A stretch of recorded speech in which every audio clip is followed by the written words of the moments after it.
অবাধ, সুষ্ঠু, শান্তিপূর্ণ ও উৎসবমুখর পরিবেশে অনুষ্ঠানের লক্ষ্যে বাংলাদেশ আনসার ও গ্রাম প্রতিরক্ষা বাহিনী গত বছর আগস্ট মাস থেকে সুপরিকল্পিত ও সমন্বিত প্রস্তুতি গ্রহণ করে আসছে।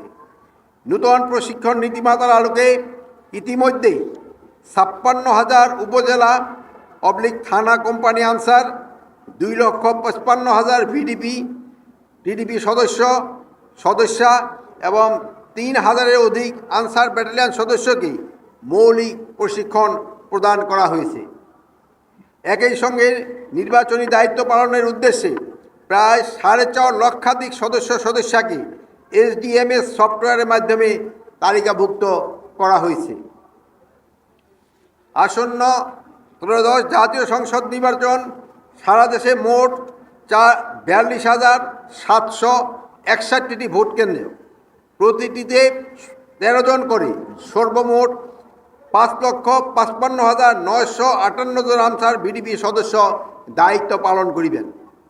প্রতি ভোট কেন্দ্রে নিয়োজিত ১৩ জন সদস্যের মধ্যে থাকবেন ৩ জন অস্ত্রধারী, ৬ জন অস্ত্রবিহীন পুরুষ সদস্য এবং ৪ জন অস্ত্রবিহীন নারী সদস্য।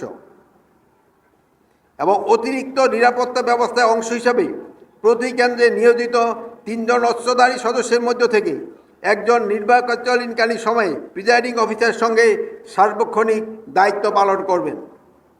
সারা দেশে ১,১৯১টি আনসার ব্যাটালিয়নের স্ট্রাইকিং ফোর্স টিম মোতায়েন থাকবে। প্রতিটি টিমে ১০ জন করে মোট ১১,৯১০ জন সদস্য দায়িত্ব পালন করবেন, যা সামগ্রিক নির্বাচনী নিরাপত্তা ব্যবস্থাকে আরও সুসংহত ও কার্যকর করবে। কোনো ধরনের অনৈতিক, পক্ষপাতমূলক বা দায়িত্ব বহির্ভূত আচরণ ও কর্মকাণ্ড যা নির্বাচন প্রক্রিয়াকে প্রভাবিত বা বিঘ্নিত করতে পারে তা থেকে সম্পূর্ণভাবে বিরত থাকার জন্য আমি সুস্পষ্টভাবে আপনাদের নির্দেশনা প্রদান করছি। দেশের ভবিষ্যৎ কল্যাণে একটি সুষ্ঠু, অবাধ ও নিরপেক্ষ নির্বাচন সফলভাবে সম্পন্ন করার পবিত্র দায়িত্ব সকলকে কাঁধে কাঁধ মিলিয়ে নিষ্ঠা, সততা ও পেশাদারিত্বের সঙ্গে পালনের অঙ্গীকার করতে হবে।